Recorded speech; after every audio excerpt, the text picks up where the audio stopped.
la nuit du 30 au 31 mai 1908, en plein cœur du quartier Vaugirard à Paris, repère d'industriels et d'artistes fortunés, un homme et sa belle-mère sont sauvagement étranglés et étouffés. La maîtresse de maison, Marguerite Stenheil, s'en sort traumatisée, mais physiquement indemne. Dès le mois de novembre 1908, elle accuse son domestique, Rémy Couillard, qui crie son innocence, mais est tout de même écroué. Sauf que, dans l'ombre de l'enquête, les policiers de la sûreté commencent à se dire que cette Marguerite a des choses à cacher, à commencer par son passé. Je suis Camille Debreuil et je vous raconte aujourd'hui le crime oublié de la famille Stenheil.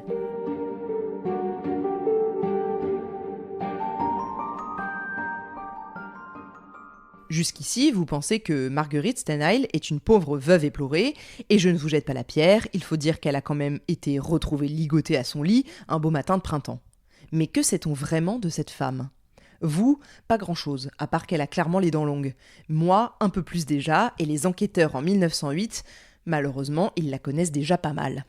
Faisons encore un petit bond dans le passé. Marguerite Stenheil est née Marguerite Japy de Beaucourt, donc déjà pas la moitié d'une bourgeoise. Contrairement à ce que certains journaux ont pu laisser entendre, elle n'était pas fille de paysanne. Il est vrai cependant que sa mère, Émilie, morte dans le fameux cambriolage, était une fille d'aubergiste de Montbéliard.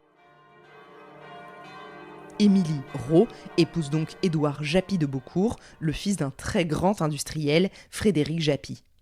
Pour vous peindre un peu le tableau des Japy, je peux vous dire que c'est une très longue et très riche lignée, une dynastie familiale comme on l'appelle encore en 1908. Issus de la principauté de Montbéliard, ce sont en gros des notables qui fabriquent un peu de tout, pendules, pièces de bicyclette, moteurs, luminaires, pompes, moulins à café et autres machines à écrire ensuite. Ils ont 13 châteaux uniquement sur Beaucourt, donc les Japy ne sont pas des pauvres. Émilie Rault et Édouard Japy se marient donc et ont ensemble 4 enfants, dont Meg, l'aînée des filles. Ses sœurs se sont mariées à des ingénieurs et elle est très belle et elle le sait.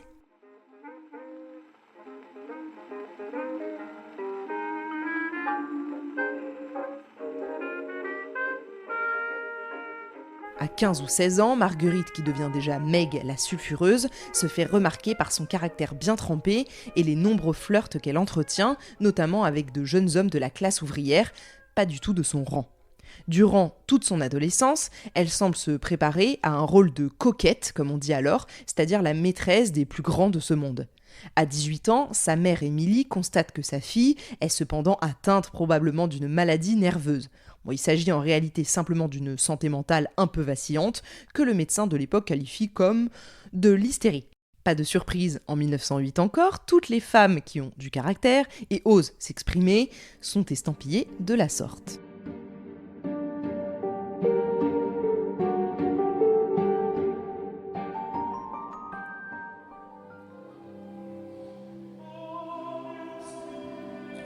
Du coup, pour la calmer, on la marie.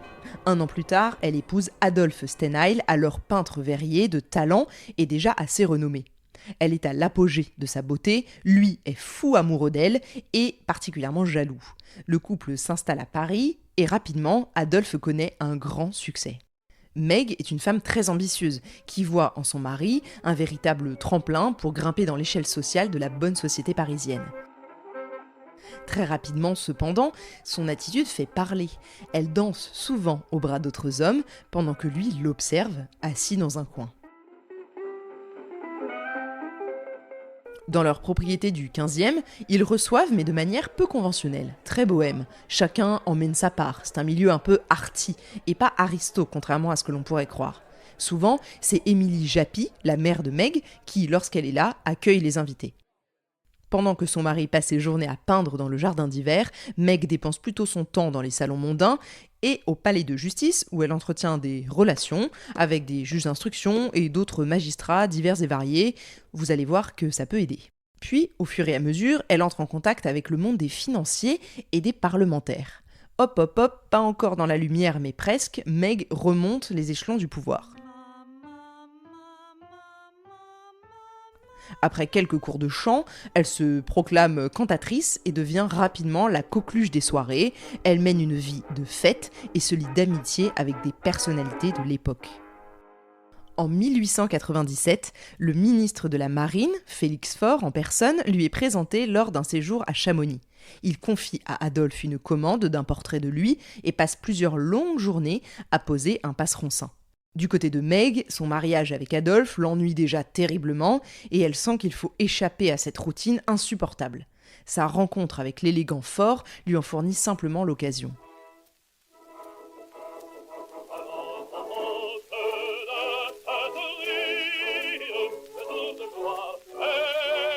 Moins d'une année plus tard, il devient président de la République, faisant d'elle secrètement sa maîtresse officielle.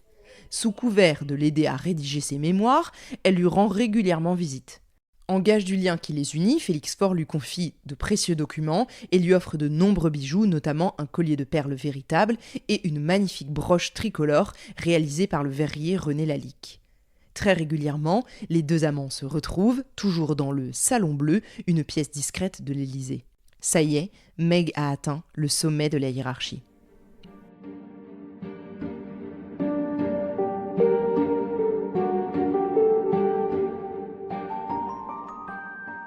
Son nouvel amant a de grandes idées pour la France, et surtout sur l'affaire Dreyfus, dont les retentissements tonnent dans tout le pays.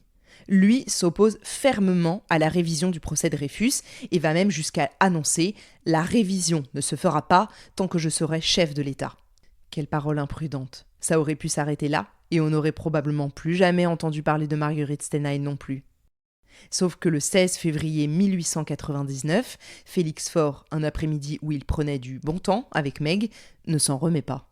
Officiellement, il a fait une attaque, mais il est bien mort d'épectase, un arrêt dû à l'orgasme. C'est en tout cas ce qui a toujours été rapporté. Meg fait venir le valet du président et s'enfuit par la porte de service du palais présidentiel. Le scandale ne tarde pas à éclater et vous imaginez bien que la famille Japy de Beaucourt, lorsqu'elle apprend que leur chère Marguerite cocufie son mari à souhait et en plus avec le chef de l'État, coupe les ponts. Du coup, elle devient le centre de l'attention, ce qu'elle a toujours voulu être, mais certainement dans d'autres circonstances. Son nouveau surnom lui colle à la peau partout dans les médias, la pompe funèbre. Le Petit Parisien dresse un portrait d'elle le 28 novembre 1908 que je vais vous lire pour vous donner une bonne idée du personnage. Je cite « Être fêté, adulé, recevoir les hommages des hommes et torturer les cœurs, briguer la célébrité douteuse des aventures les plus romanesques, être celle dont on sait les caprices et dont on raconte dans les salons les prouesses amoureuses, briller d'un incomparable éclat au sein d'un luxe effréné et d'un décor parfait d'art et de beauté. Madame Stenheil connut toutes ses joies perverses, obéit à toutes les suggestions mauvaises de son amour passionné de la vie ardente. » Mais son mari Adolphe, dans l'histoire, eh bien, il reste fidèle à sa femme et il la protège, même lorsqu'elle est, à demi-mot, accusée d'empoisonnement et qu'elle fait l'objet d'un véritable déchaînement de la part des médias et de l'opinion publique qui croient fermement qu'elle a été l'instrument d'un complot pro-Dreyfus. Entre-temps, elle s'achète à son nom une propriété à Bellevue, vers Logis. Vous ne rêvez pas, dans l'épisode précédent, je vous disais que cette maison était un ami de Meg. Et c'est parce que c'est aussi ce que croit son mari Adolphe. Mais c'est bien sa propriété à elle, sa garçonnière si je puis dire. Elle y reçoit des jeunes hommes et surtout des amants. Le téléphone est un faux nom et lorsque les policiers se présentent là-bas pour une perquisition après les meurtres en 1908, ils sont alpagués par un mécanicien des postes qui explique qu'Alexandre Wolff, le fils de la cuisinière Mariette, était fauché comme les blés et qu'il l'a vu avec un portefeuille plein d'or après la nuit des crimes. Pas non plus de quoi mettre un mec derrière les barreaux, donc personne ne suit cette piste. C'est avec cette réputation sulfureuse et scandaleuse sur le dos que Marguerite Stenheil parle aux enquêteurs qui tentent de démêler le vrai du faux dans l'assassinat de son mari et de sa mère.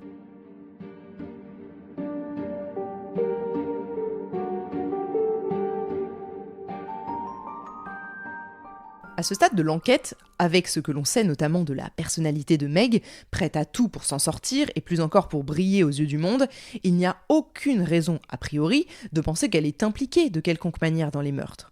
La seule piste qui semble probable pour le moment, c'est celle de Rémi Couillard, le domestique, qui aurait eu d'un seul coup, au bout de 18 mois de bons et loyaux services, envie de se faire la belle avec un bon gros paquet de fric. Et la seule preuve, c'est cette perle retrouvée dans son portefeuille des mois plus tard. Vous y croyez, vous ? Parce que moi, pas trop. Il faut aussi rappeler que le matin du 31 mai 1908, Meg raconte que ce sont 3 hommes et une femme qui l'ont attaqué, sa famille et elle, et jamais il n'est fait mention de Rémi. On va dans cette enquête d'incohérence en incohérence, comme si les flics se refusaient à mettre le doigt sur la vérité. Et en même temps, peut-on les blâmer ? 10 ans après le scandale de la mort de Félix Faure, ils ont tout sauf envie de remettre un coup de projecteur sur l'affaire Dreyfus et sur l'empoisonnement supposé du président par cette veuve noire qui cocufie à foison. En parlant du président Faure, les enquêteurs évoquent la possibilité que les meurtres aient été perpétrés pour mettre la main non pas sur la fortune des Stenheil, mais sur des documents secrets et ultra confidentiels ayant appartenu à Félix Faure, sans doute en rapport avec l'affaire Dreyfus, et qu'il aurait confié à sa maîtresse pour les mettre en lieu sûr. Bon, faute de preuves, cette version sera abandonnée lors du procès. Entre le 31 mai et début novembre 1908, voilà, on en est là, pas très loin. La seule chose qui met la puce à l'oreille aux policiers, c'est le résultat d'une confrontation entre les suspects organisée par M. Leydet, le juge d'instruction en charge du dossier. Il rassemble dans une pièce Mariette, la cuisinière, son fils Alexandre Wolff, Rémi Couillard, le domestique, et Meg durant 5 heures. 5 heures où la maîtresse de maison ne se démonte pas et nie toute implication en accusant les autres à tort et à travers. Ça aurait pu clore l'affaire, mais celui qui vient semer le doute, c'est un bijoutier qui tient à témoigner contre Meg. Et ça, c'est une grande première. Soulois est le bijoutier qui s'occupe de toutes les affaires de la famille Stenheil. Et il affirme aux enquêteurs devant Meg qu'elle lui a confié les bijoux de famille pour les faire dessertir 12 jours avant la nuit du crime. Là, ce n'est plus qu'une puce à l'oreille, c'est un véritable soupçon qui pèse désormais sur Marguerite Stenheil et ça relance l'enquête. Nous sommes alors le 4 novembre 1908 et elle est officiellement arrêtée et incarcérée à la prison Saint-Lazare sur ordre du juge Leydet. Le dossier d'instruction prendra encore 1 an à être constitué avant que le procès s'ouvre. Mais avant ça, je dois vous dire à quel point le scandale est énorme et comme l'opinion publique est déchaînée sur cette affaire. Car juste après l'incarcération de Meg, ce même juge, Leydet, qui n'a absolument rien fait pour inculper Meg ces derniers mois, vous en conviendrez, se récuse lui-même le 27 novembre en raison des relations qu'il a entretenues avec l'accusé. Vous vous souvenez des petites affaires de Meg au palais de justice, quand je vous disais que c'était utile ? De ce fait, un autre magistrat, M. André, est nommé à sa place et va tenter de changer la donne. Je vous raconterai tout ça la semaine prochaine dans le tout dernier épisode consacré au crime oublié de la famille Stenheil.